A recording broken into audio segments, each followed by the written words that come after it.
Então, para mudar esta realidade, nós temos que ter foco, começar e persistir. No começo é difícil, mas se a gente persistir, vai acabar virando um hábito. E a gente faz automaticamente. E esse é o intuito, a gente fazer as coisas automaticamente, que a gente não precisa ficar pensando para fazer. Então, o que a gente precisa, né? Como que a gente pode começar e permanecer? Primeiro, a gente tem que ter um foco. A gente precisa se focar naquilo que a gente vai fazer.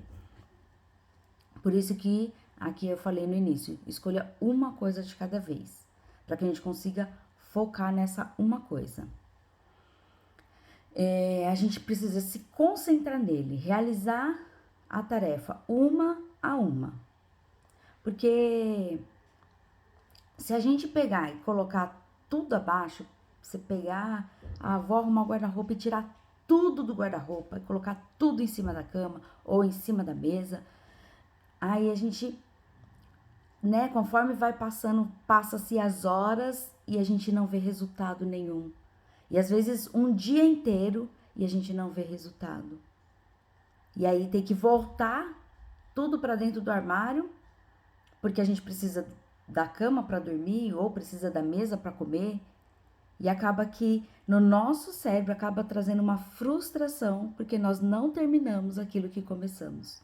E toda vez que a gente não termina o que começamos, traz uma frustração. Por isso que é importante pegar uma coisa de cada vez. Então, quando a gente pega uma gaveta somente e a gente organiza essa uma gaveta e a gente termina e conclui, o nosso cérebro, ele recebe essa mensagem de tarefa concluída. E isso é prazeroso, isso nos motiva a continuar. E aí você vai ver que a próxima gaveta vai ser mais fácil, a gente vai ficar mais animada para fazer a próxima gaveta ou a próxima prateleira. Então, por isso que é importante a gente fazer uma coisa de cada vez. E porque a gente conclui a tarefa. E concluindo a tarefa, a gente se anima. E por que a gente se anima? Porque isso é fisiológico que diz, não sei. O nosso corpo, ele libera um hormônio do prazer quando a gente conclui algo. Né? Tudo que a gente faz e a gente conclui, não dá aquela satisfação. Então é por isso que é importante a gente fazer pequenas coisas, são pequenas vitórias. Então isso nos impulsiona a continuar. Então vamos lá. Então a gente tem que escolher uma gaveta ou uma prateleira ou um armário e botar a mão na massa. Outra coisa que é muito importante para a gente iniciar é o desapego. A gente precisa, antes de começar qualquer organização, a gente precisa se desapegar. Desfazer de itens desnecessários, a gente precisa liberar espaço, desentulhar, né? O que não é necessário guardar coisas que a gente não utiliza. A gente só está ocupando espaço e o entulho, ele nos atrapalha.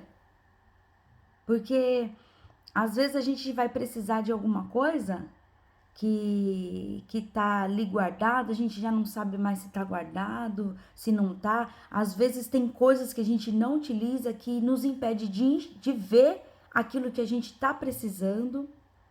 Então isso atrapalha, atrasa, a gente perde tempo com isso. Por isso é bom a gente desapegar das coisas. Coisas que a gente não utiliza há mais de 4 meses, salvo os enfeites de Natal, aquelas coisas de aniversário que às vezes ficam guardadas um pouco mais de tempo, mas são coisas que a gente utiliza. Tirando isso, ficou mais de 4 meses guardado, não vamos utilizar. Ou aquele vestido também de festa, né? Que não é uma coisa que a gente usa o tempo todo.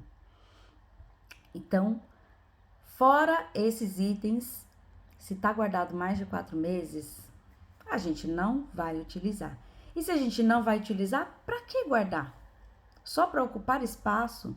Só para tirar o espaço de algo que a gente vai usar? Só para ficar atrapalhando na hora de procurar aquilo que a gente precisa? Então, melhor é descartar.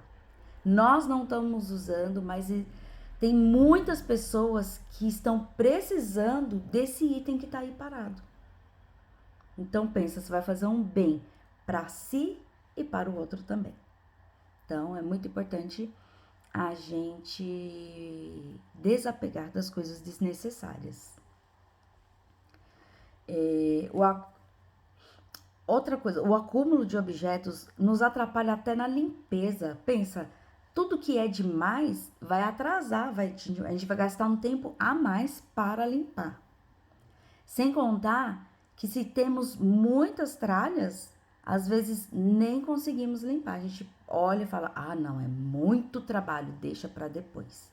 E a gente acaba procrastinando. Uma coisa muito importante, é importante que as pessoas da casa participem desse desapego, né? Fazer algo em conjunto, principalmente quando vamos desapegar de coisas dos outros. Por exemplo, quando vamos desapegar de brinquedos, de acessórios que não são nossos. É muito importante que a pessoa esteja junto para que ela possa selecionar o que vai jogar fora e o que não vai.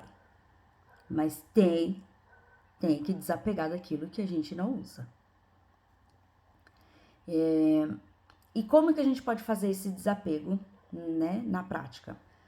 Coloca as coisas, os objetos em cima da cama, em cima da mesa, seja onde for, né? Coloque todos os objetos e vamos fazer as seguintes perguntas. Esse objeto foi utilizado no último ano? Já, tipo, aquele que não foi utilizado no último ano, já coloca na caixinha de doação. Ou de lixo, né? Às vezes tem coisas que a gente tá ali guardando e que é lixo. Já aconteceu de eu ajudar numa organização de um quarto de criança, aonde a mãe estava guardando materiais escolares do jardim, do maternal. E eu pensei, quando é que você vai usar esses materiais? Se a criança já tá na primeira, na quinta série, às vezes, ela não vai usar o material do maternal, não é mesmo? Então, para que guardar? É algo que ela não vai usar nunca. Então, selecionamos, pegamos 2 atividades que eram legais de cada ano, né? Trabalhinhos manuais. Pegamos as atividades que continham fotos e diminuiu o que tava pilhas de materiais, acho que eram umas 2 ou 3 pilhas de materiais. Reduziu para algumas folhas. Então, assim, uma prateleira inteira do armário que estava ali sendo ocupada por lixo se reduziu a algumas folhas, entendeu?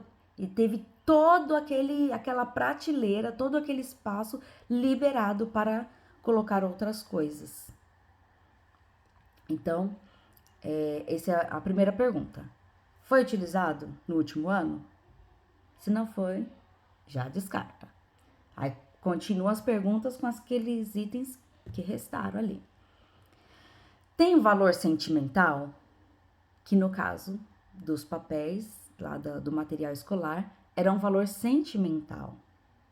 Então, separamos aquilo que dava realmente para guardar como recordação, e o resto a gente desapegou. Esse item terá alguma utilidade nos próximos meses? Mas seja sincero.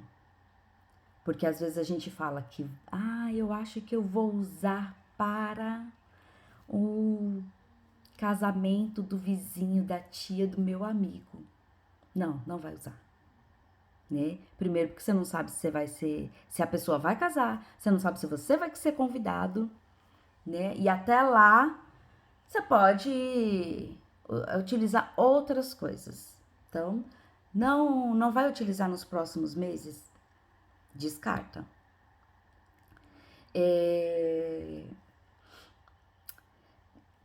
Caso seja algo que esteja quebrado, que precise de algum conserto, pense, vale a pena consertar? Às vezes não vale a pena consertar. Vale a pena a gente desapegar e comprar um novo. Então, vamos fazer essas perguntinhas, né? Se você respondeu não para alguma dessas perguntas, é isso mesmo. É hora de dar adeus ao objeto, tá bom?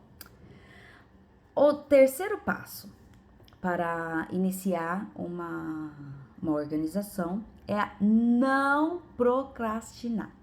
Não deixar para amanhã. Começar já.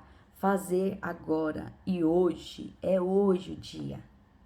Né? Não devemos deixar para fazer essas coisas depois. Deixar para depois desperdiçar tempo com tarefas desnecessárias. Né? Então, porque às vezes a gente. Olha só, eu tava pensando esses dias e me veio esse exemplo na cabeça. Fazer todos os dias a mesma coisa. Gente, se tem uma coisa que não é prazeroso, você fazer a mesma coisa todos os dias e não ter a sensação de que aquilo foi feito, não é mesmo? Todos os dias a gente gasta tempo pegando as coisas do chão, guardando e pendurando as roupas, organizando os objetos nos seus lugares ou procurando objetos que a gente não sabe aonde colocamos. Isso só nos faz perder tempo. Então, não deixe para depois. Vamos começar a organização já. Se a gente. Uma coisa que eu lembrei. A gente fazendo essas tarefas que eu falei agora todos os dias, a gente faz a mesma coisa na segunda, na terça, na quarta, na quinta, na sexta. Aí quando chega no sábado, a gente vai fazer um balanço. O que a gente fez durante a semana? Aí você pensa, bom, eu peguei os objetos, guardei as roupas e umas 2 ou 3 tarefas que você fez durante a semana de diferente. E aí o que dá a impressão? O que nos leva a pensar? Nossa, eu não fiz nada a semana inteira? Que a semana inteira eu fiz as mesmas coisas. E essa semana eu arrumei o armário. E os outros dias da semana, o que eu fiz? Não fiz nada? Dá essa impressão na nossa mente, que a gente não fez nada. E isso causa frustração. E por isso nos desmotiva a fazer as coisas. Mas se a gente começar a organização, a gente vai conseguir reduzir o tempo de estar fazendo essas pequenas manutenções. Então, isso é muito importante. A gente precisa pensar num sistema. O sistema de organização é pensar no outro, não somente as coisas que eu gosto, mas de toda a família. Pensar no sistema é fazer com que as coisas funcionem, com que fiquem práticas para o dia a dia, para que eu não gaste tempo, que eu não gaste energia, né? Que as coisas sejam mais automáticas, entendeu? E isso é criar um sistema. O sistema de organização eficaz, ele é feito junto com todos da família. Porque não adianta a gente fazer um sistema do jeito que é bom para mim, se não é bom para os outros também. Vai acabar que os outros não vão entender o sistema e o sistema não vai funcionar. Então, a gente precisa fazer dessa maneira, certo? Gostaram das dicas? o próximo vídeo, então, a gente vai colocar a mão na massa. Começar realmente a fazer a organização. Então, eu peço que vocês coloquem aí qual a parte por onde vocês gostariam de começar. Lembrando que o melhor para começar é o local onde onde é mais difícil de manter a organização, aquele lugar onde sempre desorganiza, ele sempre fica uma baguncinha ali, o lugar onde a gente mais utiliza. Esses são os lugares onde a gente deve começar, porque é esses que vão nos dar mais satisfação, onde a gente vai ver o resultado, tá bom? Então me fala aí, qual lugar, por onde você gostaria de começar? E vamos botar a mão na massa.